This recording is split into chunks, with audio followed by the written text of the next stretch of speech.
With the Jets losing to the Colts, we fall to 2-6. It's time to give out some grades. Here are my top 5 takeaways from last night's game. Jets!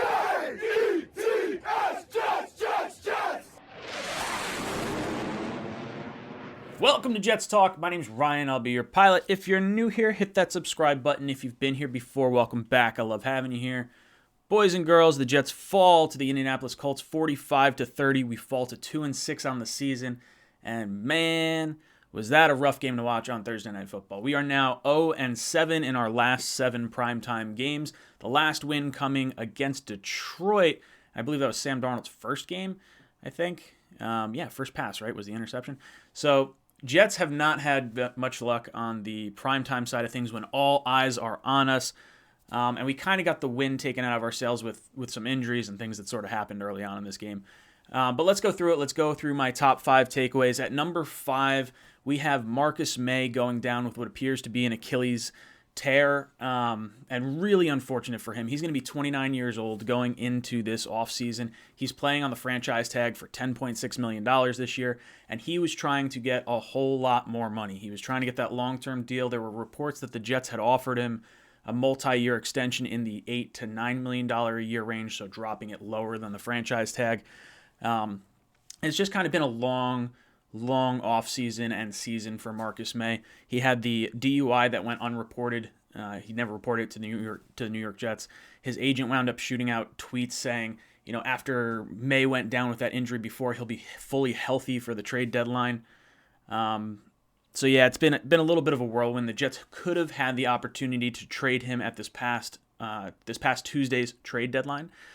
They were fielding calls for him. He's the one of the main staples of our defense the last few years, and it sucks to see this because you never want to see a guy go down with an injury, but a guy that's going into a contract year, going into an offseason, he's expecting to get a lot of money, and then this injury happens. He's probably out through definitely the beginning of next year. Achilles tears are usually a full year long, so maybe at best he signs with a possible contender halfway through next season, gets like a half of a year prove-it deal, or maybe has to sign a prove-it deal after that.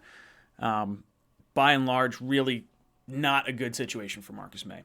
And I guess from the Jets side of things, you look at, all right, well, should the Jets have traded him, hindsight being 2020, you at least understand that, you could have gotten something for him, even though he was going to, potentially get injured.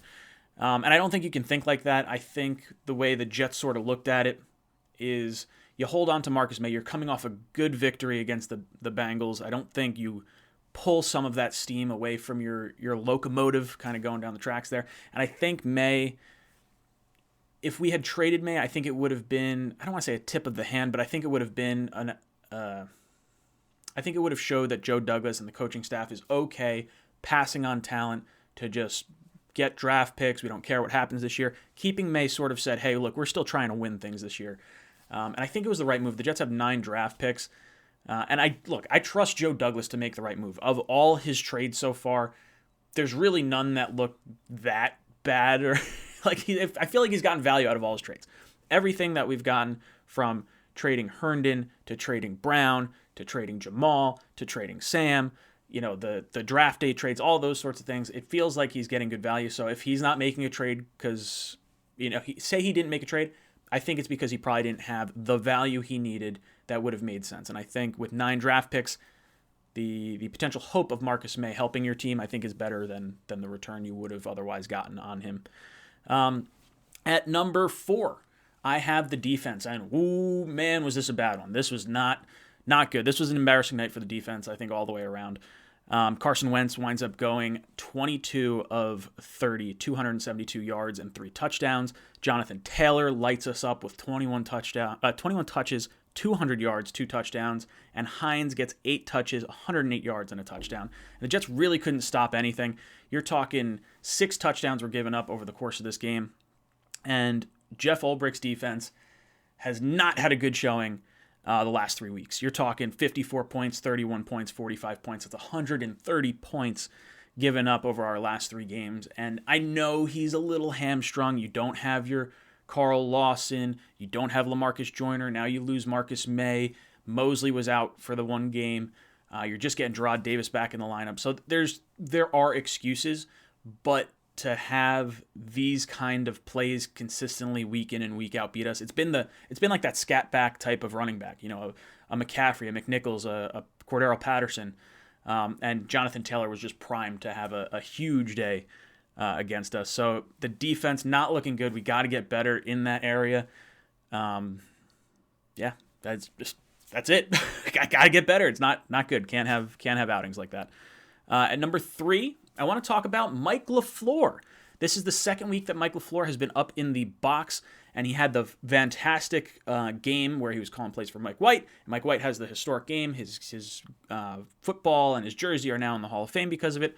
And then you go into this game, and I liked the play calls. I liked the way the offense was moving. Our quarterbacks tonight, 34 of 52, 65% completion percentage, 412 yards, 4 touchdowns, and 1 interception. Zach Wilson, through 5.5 games, has 4 touchdowns. So the last 2 weeks, or maybe even just this one game, has gotten us the full production of what Zach Wilson has kind of given us touchdown-wise.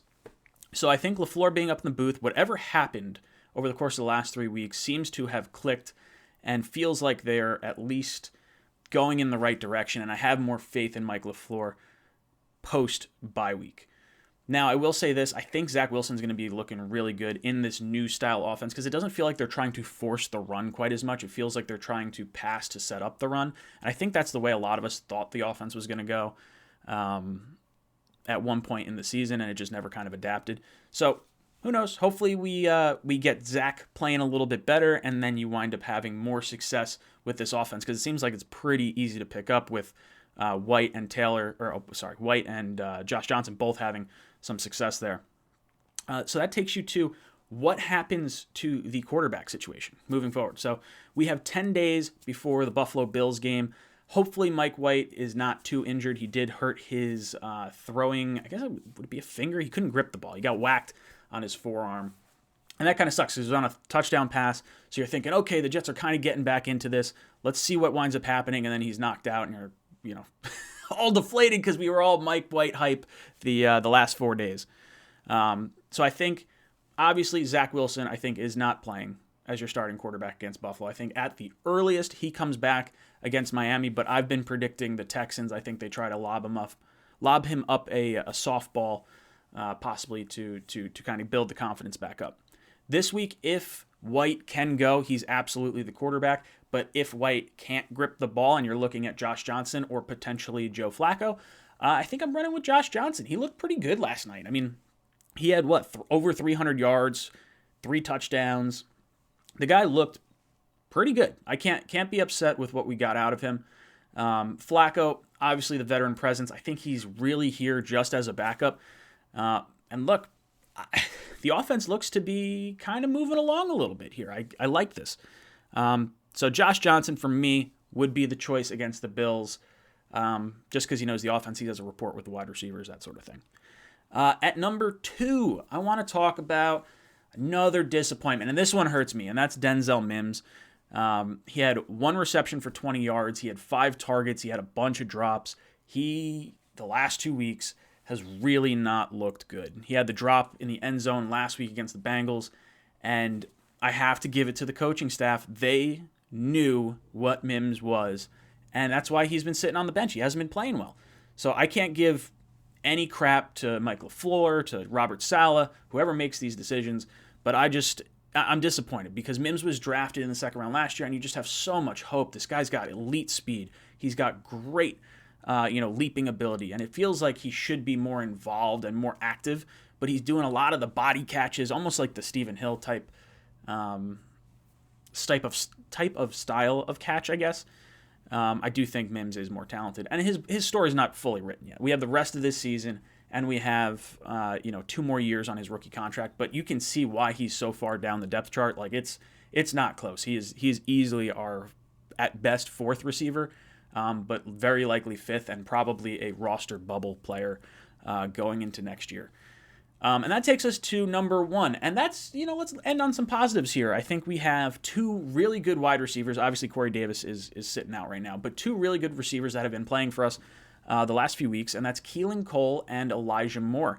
Elijah Moore winds up with, let's do Keelan Cole first. Keelan Cole, 5 receptions, 66 yards. This guy's a gamer. He's the one that should be taking MIMS' spot out there. So you're having Corey Davis, then you have Keelan Cole, and then I would put Elijah Moore in the slot. I think whatever they're doing the last few weeks with Elijah Moore has been fantastic. Elijah Moore winds up finishing 7 receptions, 84 yards, 2 touchdowns, and he feels like he's getting open on every single one of his routes, and it's just really impressive. And I think he's finally starting to figure it out. I think he's finally starting to get the game down. And you look at some of the statistics around the league, and I saw this tweet put out, and he has the most uncatchable targets or uncatchable percentage of throws thrown his way in the NFL. So for me, I think once you can get that to a reasonable catchable throw percentage, you're going to see Elijah Moore really take off. Now, I wish that could have happened a little earlier. Your boy put $25 on Elijah Moore to win Offensive Rookie of the Year, and I think Jamar Chase pretty much has that locked up right now.